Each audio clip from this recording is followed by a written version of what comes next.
So, it seems White Wolf is officially back. I know the videos I do these days aren't often relevant to the here and now, but I thought I'd take a stab at something a little more topical since it's pretty big news. In theory, at least.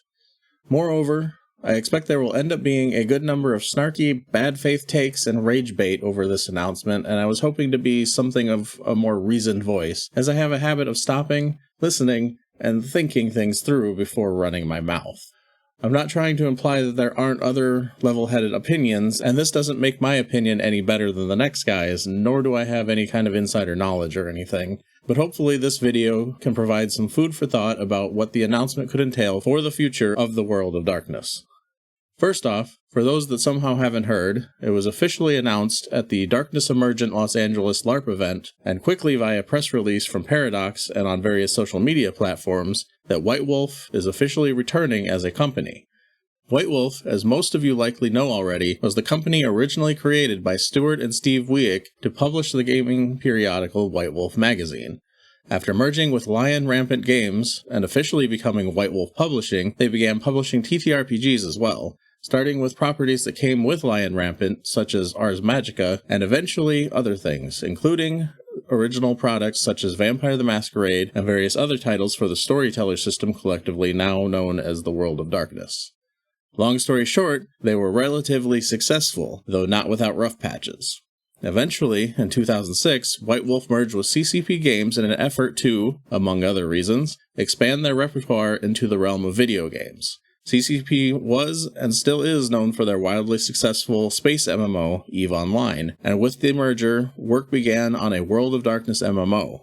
Unfortunately, this was not to be. In 2011, CCP cut a large amount of White Wolf staff, as well as mostly ending their publishing efforts in order to cut costs after some growing pains within the company. Matters did not end up improving, and the game itself was also ultimately cancelled in 2014. Despite this, the TTRPGs of White Wolf continued seeing some success via the efforts of Onyx Path Publishing, a company formed by White Wolf alum Richard Thomas in 2012. Onyx Path took over development and publishing of many White Wolf titles, including the 20th anniversary editions of the World of Darkness games. Ultimately, CCP would sell off White Wolf and its associated IPs to Paradox Publishing in 2015, with the intent to return White Wolf to its publishing roots. Under Paradox, White Wolf began development of the 5th editions of their World of Darkness games under the banner One World of Darkness, and was treated as an independent company under the Paradox banner, now going by White Wolf Entertainment, to emphasize their intent to do more than just publish TTRPG books. This would all change in 2018, after a number of controversies racked the initial releases of the 5th edition of Vampire the Masquerade. This caused Paradox to step in and completely dissolve White Wolf, bringing management of their IPs more closely into its own operations and ending its independence. This resulted in the creation of the World of Darkness brand team, which was formally announced in 2020. They served to handle licensing for the IPs and only developed the core rulebooks in-house, with other titles being developed by third parties such as Onyx Path and Renegade Games. Until now. On May 23, 2025, the announcement came that White Wolf was returning. So what does this mean? Outside of what's been said in the announcement, nobody is entirely sure yet. What the announcement tells us is that White Wolf will once again operate as an independent entity within Paradox, seemingly reverting to its former status when they were first acquired by the company, and it is noted that role-playing games and IP development will move in-house with an emphasis on White Wolf being a publisher again. To this end, they will act as a co-publisher for the upcoming Bloodlines 2 game, releasing in October, with other publishing projects to be announced later this year. In addition, the announcement had this to say: White Wolf oversees products set in the World of Darkness story worlds across all major media, including video games, tabletop role-playing games, board games, streaming shows, and more. All White Wolf projects, licensed or published, will have direct access to the brand's development resources and marketing support. White Wolf has access to a global network of distributors and partners, ensuring that World of Darkness fans worldwide can experience the brand's compelling stories. Also included is a statement from Marco Behrman, World of Darkness Executive Vice President. The Wolf is back, baby. I'm incredibly excited and proud to bring back White Wolf as an independent business entity, taking the legendary World of Darkness IP portfolio into the future, establishing a dedicated publishing wing for our internally developed tabletop role-playing games, strengthens our already successful licensing business.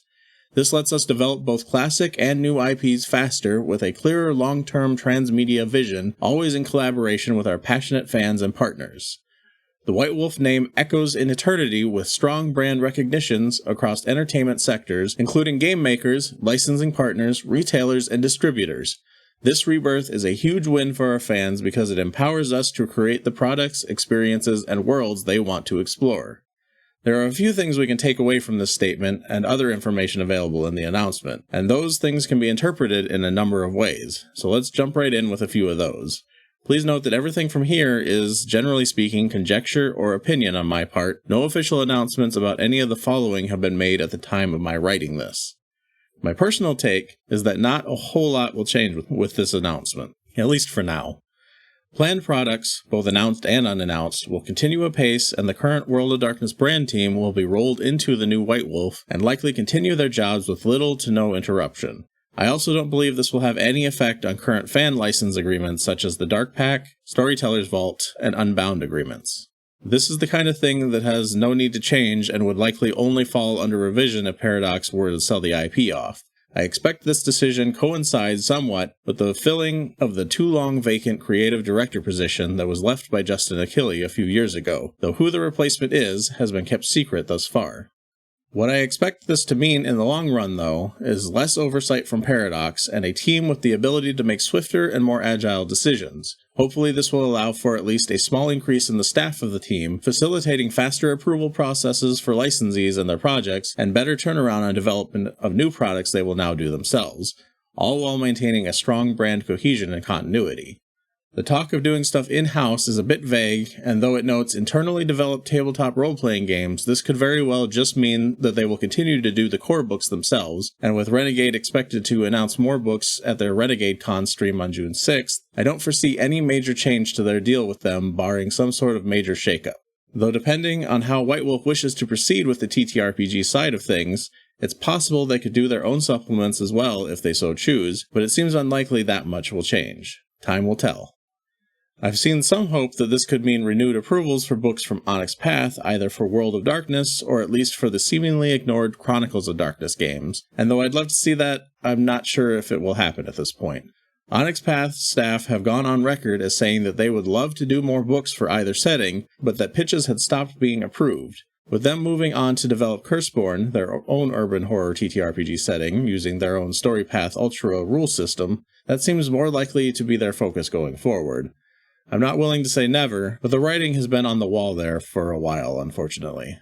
Considering the Paradox parent company is and remains a video game publisher first and foremost, it is also very plausible that White Wolf will place a larger emphasis on video games, taking a more direct hand in the publishing of that kind of product, starting with Bloodlines 2. This would allow them to claim a larger stake in such projects, being more than just a licensor of the IP, and allow for more direct control over projects in some cases, providing the ability to help fund projects they believe in, though until we see some future announcements on this front, it is hard to say if this will be the case or not. Now, though I tend to be a rather positive person, and I believe at worst this really just means not a whole lot is changing, I do have a cynical side. I've spent too much of my life seeing corporations gobble up and often decimate the things I've enjoyed to not be, so I can't help but at least have some sense of the less than positive potential in this information as well. I'm sure many have seen it vocalized in various places anyway, so there's no sense in hiding from it. To the cynical eye, this announcement is, at best, a stopgap. It is happening purely for the sake of name and brand recognition. People know the name White Wolf. It comes with a certain level of nostalgia and expectation. It will help provide a clearer stamp on products than Paradox or even the World of Darkness logo ever could, and that's it. They're not doing anything out and out very different from what they were, and things will continue as they have, but with a different logo on stuff. And honestly, that's fine. There's nothing wrong with continuing the work they've been doing. Not everyone is a fan of 5th edition World of Darkness games, but plenty are. You could take the cynicism even further if you wished, however. This is a way for Paradox to distance themselves from the brand. Bloodlines 2 has been a drain for the company. Things went poorly enough with the original iteration that they pulled the developer off of it and almost cancelled it altogether. A pitch saved it, and it was reworked and will finally see the light of day later this year, but interviews with Paradox executives, though not as negative as many seem to make them out to be, have been more realistic than optimistic. They seem to want to be done with it and other projects that are not in their traditional wheelhouse and get back to doing what they do best. Resurrecting White Wolf and making it an independent subsidiary of the parent company allows them to do this. Moreover, should the worst come to pass and things don't work out, White Wolf missteps again or sales flounder, they're wrapped up in a neat little package to be sold off to someone else somewhere down the road. I personally don't think this will happen, but no one knows what the future might hold, and at the end of the day, businesses are going to business, and they're perfectly within their right to do with it as they please.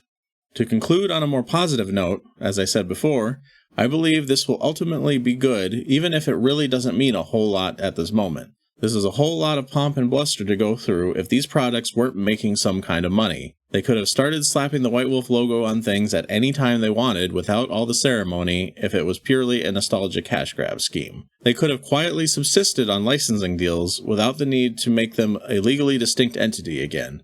They didn't have to go through the effort of hiring a new creative director. I see much of this as positive signs for the future personally.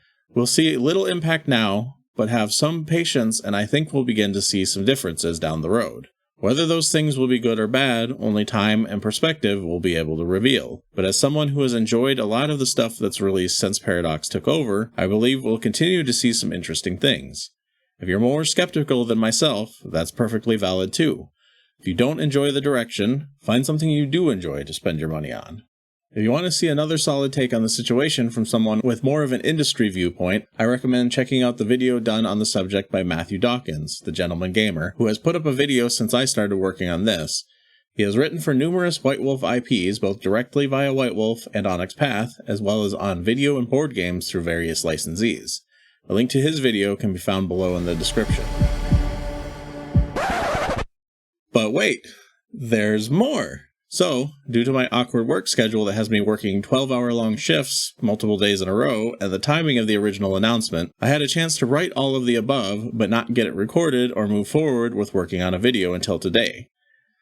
And it just so happens that more news has come to light just today as well. Specifically, Forbes has published an article containing quotes from multiple interview sessions with brand marketing manager and well-known face among 5th edition fans, Jason Carl, giving a little bit more info around what this announcement entails. He says that the discussion that led to this decision began when Marco Behrman, vice president of World of Darkness, came on board around 8 months ago. We started to take a look around at the business, he states, noting that they now have over 45 licensees since the start of E5, and that World of Darkness as a licensing organization has been very successful, but that it was time to look at growing the business. To do that required answering questions about what customers and business partners want from them, what do fans want to see, and the clearest way to answer those questions was to become a publisher again, allowing them to return to a first-party publishing role not just for TTRPGs, but video games and other products as well. In order to avoid market confusion for both fans and customers and make sure everyone understands that this is a big change, it required, quote, a name that would reflect the new business unit and the entirety of what it does now. The clear answer to them being a return to the White Wolf name. It's a name that business partners and fans alike already know and associate with the brand. So the decision was made. Let's go ahead and bring White Wolf out of torpor, Jason states. On the subject of what White Wolf will do, I'll simply read his full statement. We've reached a point now where the demand for the IP is so strong and so high, and where our players, our fans, our partners are expecting consolidation and centralization of that IP development. They want to go to one place and learn who is the Prince of Milan tonight, right? What really happened in Minneapolis-St. Paul when that stuff went down in the Winter's Teeth comic book series? Are the events of Night Road canon? Are those characters available to us to put in a video game? How should we stat them for our tabletop games? All that is perfectly valid. I think our fans and partners expect that from us.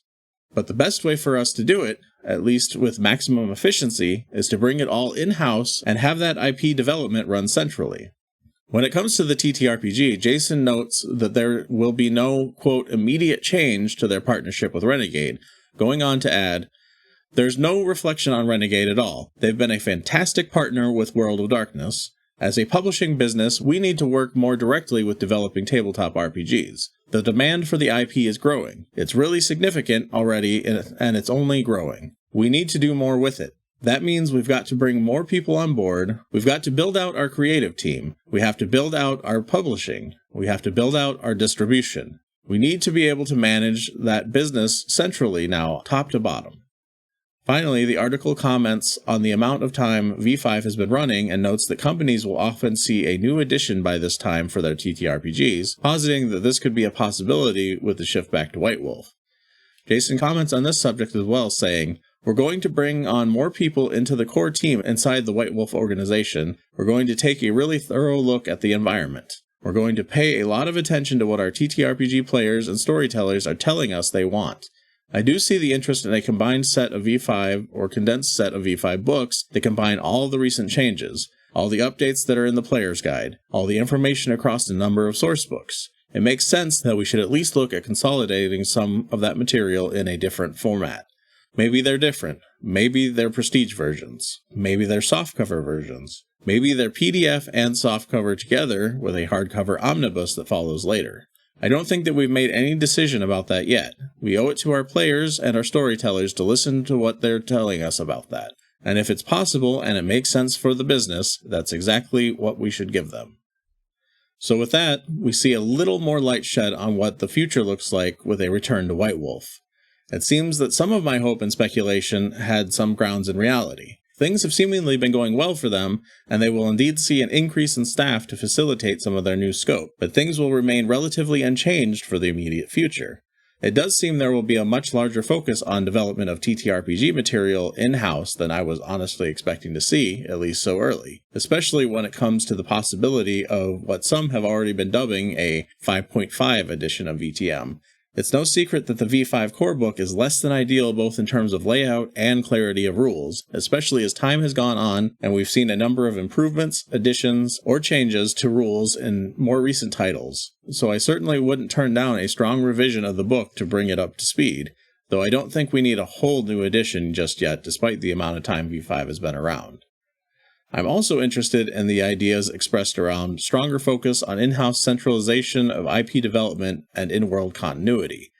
The possibility of characters we've seen in one place being used elsewhere, possibly bringing a stronger cohesion between transmedia titles that are already made for World of Darkness, allowing for crossover of characters and a more narratively consistent world. Previously, the brand team reviewed all content licensees made in order to make sure it adhered to the continuity of the IP, but generally left the finer details to the developers of those products. Does this imply a stronger or more direct hand in the story development? In time, we will see how much of this plays out as suggested, and right now it's more potential than reality. But some of what can be taken from this interview leaves me in a more positive mind than I was previously. Not that I was particularly negative, honestly. I personally look forward to seeing how this all pans out. Thanks for listening to me ramble, and feel free to let me know in the comments how you feel about the announcement. I'd also like to know if you want to see more stuff like this whenever bigger news pops up, or if I should stay in my lane and get back to digging through dusty tomes almost as old as I am. It's something I'll be doing anyway, but you can still tell me to do it if it makes you feel better.